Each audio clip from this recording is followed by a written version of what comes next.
দেখতে পাচ্ছেন আমরা যে বট বট বৃক্ষটি আমরা এখানে রোপণ করেছিলাম এই ব্রাহ্মণী নদীর ধারে, এবং নদীটার দৃশ্য আমি দেখাতে বলছি।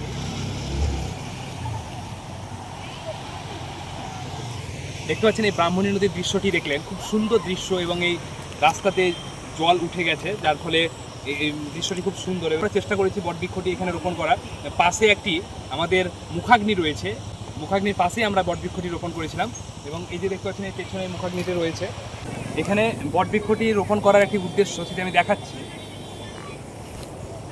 এই যে দেখতে পাচ্ছেন এই নদীর ধারে এখানে সুন্দর একটি মুখাগ্নি রয়েছে, যেখানে মানে মাঝে মধ্যে এই আশেপাশে যে গ্রামগুলো রয়েছে, যদি কোনো মানুষ আমাদের পৃথিবী ছেড়ে চলে যান, সেই সকল ব্যক্তিদেরকে এখানে নিয়ে আসা হয়, এবং এখানে অনেক মানুষের আসে এবং মানুষের সমাগম থাকে। তার জন্য এই বটবৃক্ষটি রোপণ করেছি, কারণ অনেক তাপমাত্রা থাকলে এই গাছের নিচে আশ্রয় নিতে পারবে। তার সঙ্গে এই যে নদী রয়েছে ব্রাহ্মণী নদী, কারণ এখানে যদি বটবৃক্ষটি থাকে তাহলে আমাদের এই গাছের জন্য এখানকার নদীর জন্য, এই গাছটির জন্য এই নদীর যে ভাঙন, সেই ভাঙনটাও রোধ হবে, এবং এই যে মুখাগ্নিটা সেটাও টিকে থাকবে। তার জন্যই বটবৃক্ষ রোপণ করা, কারণ বটবৃক্ষর একটি সৌন্দর্য রয়েছে এবং অনেক গুরুত্ব রয়েছে। তা যাই হোক, আপনারা চেষ্টা করবেন এইভাবে বৃক্ষরোপণ করার, এবং বৃক্ষরোপণ করবেন এমন একটি জায়গায় যেখানে গাছটির গুরুত্ব থাকে। এবং এই বটবৃক্ষটি একটু নিস্তেজ হয়ে গেছে, কারণ হয়ে যাওয়াটাই স্বাভাবিক, কিন্তু বৃষ্টি খুব ভালো হচ্ছে যার ফলে গাছটি ভালো রয়েছে। তা আমি চেষ্টা করছি করে দেওয়ার, কারণ আমাদের এটাই কর্তব্য।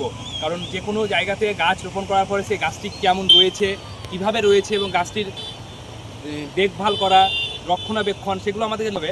আমি চেষ্টা করব গাছটিকে একটু সোজা করে দেওয়ার, একটু নেমে গেছে যার ফলে অনেক গবাদি পশুদের খেয়ে নিতে পারে। দেখতে পাচ্ছেন এই জায়গাটা একটু ডাউন হয়ে গেছে।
এখন মোটামুটি গাছে জল দেওয়ার প্রয়োজন নেই, কারণ বৃষ্টি হচ্ছে, কিন্তু গাছটির যত্ন নেওয়া দরকার রয়েছে। কারণ একটি গাছ যত্নর ফলেই বেড়ে ওঠে, আর আমাদের পরিবেশে গাছ লাগিয়ে দেওয়ার দায়িত্ব শেষ করলে হবে না। সেই গাছটিকে বড় করে তোলার জন্য আমাদেরকে প্রায় দেখাশোনা করতে হবে।